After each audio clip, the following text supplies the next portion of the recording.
சீமான் காளியம்மாள் சர்ச்சை நக்கல் அடித்த வெற்றி குமரன் என்கிற தலைப்பில் தான் இந்த காணொலியை நம்ம காண இருக்கோம். நாம் தமிழர் கட்சியுடைய பல ஆடியோக்கள் வெளியாகிறத நம்ம சமீபத்தில் பார்த்துட்டு இருந்தோம்.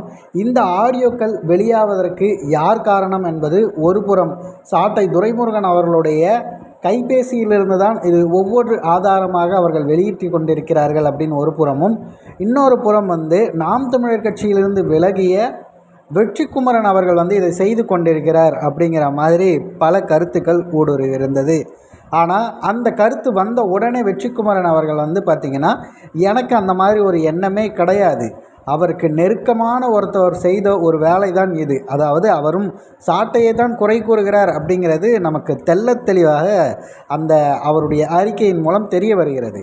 ஆனால் அவரே போட்டிருக்க ஒரு பதிவை இப்போ பார்க்கும்போது நமக்கே ஒரு மிகப்பெரிய ஆச்சரியம் கொடுக்கிறது. காரணம் என்ன அப்படின்னா, நக்கல் அடிப்பது போல் சிரித்து கொண்டு ஒரு விஷயத்தை பதிவு செய்திருக்காரு. அண்ணன் சீமான் அவர்கள் பிசிறு என பேசியது மிக குறைவு தான், அதை விட அதிகமாக பேசியிருப்பாருங்கிற மாதிரி அவர் சொல்லியிருக்காரு.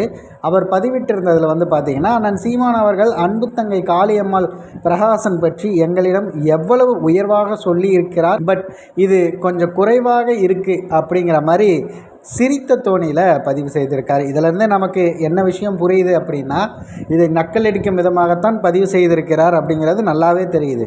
இன்னொரு விஷயத்தையும் நான் சேர்த்தே பதிவு பண்ணுறேன். அது என்னென்னா, இதே விஷயம் அண்ணன் சீமான் அவர்கள் காளியம்மாளை பிசிறு என்று சொல்லிவிட்டார்னு சொல்லிட்டு எல்லா திராவிட ஊடகங்களும் வலையொலிகளும் பதிவு செய்து காளியம்மாள் அவர்கள் கட்சியை விட்டு போகிறாங்களாம் பேசிகிட்டு இருந்தாங்க. அதன் பிறகு அவர்களுக்கு பதிலடி கொடுக்கும் விதமாக நான் அன்னையை விட்டு போவதில்லைன்னு சொல்லிட்டு அவங்களும் திருப்பி பதில் கொடுத்துட்டாங்க. பதில் கொடுத்த பிறகு காளியம்மாள் அவர்களுக்கு சூடு சோழனை இல்லையா அப்படின்னு சொல்லிட்டு குறிப்பிட்ட இந்த திராவிட வலையொலிகள் ஒரு பக்கம் பரப்பிட்டு இருந்தாங்க. அதே விஷயத்தை தான் வெற்றி குமரன் அவர்களும் காளியம்மாள் அவர்களை கிண்டல் அடிக்கும் விதமாக இந்த விஷயத்தை பகிர்ந்திருப்பதாக பார்க்கப்படுகிறது. தொடக்கத்தில் வெற்றி குமரன் அவர்கள் இந்த ஆடியோ விவகாரத்தில் கூட இல்லை அப்படின்னு நிறைய பேர் நம்பியிருந்தாலும், இந்த நிகழ்வுக்கு அப்புறம் அதிக பேருக்கு அவர் மீது சந்தேகம் எழத்தான் செய்கிறது.